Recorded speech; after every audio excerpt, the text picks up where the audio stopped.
عزتمند مسلمانانو دا وګوره څونه دوکې روانې دي. بیا به ته وګوره سودا اخلي، دا بابی وله ښه وتلي وزن یې کي، د قسته یې په لشته کې راوارتئ، هغه ګوته یې وله بدله کي چینج یې کي او بله ګوته یې وله ورکي.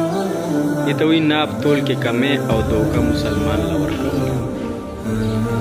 کم چې قوم شعیب علیه السلام الله جل شانه تباه و برباد هغوی په ناب تول کې کمې کو دغه رنګې دوکې به کولې.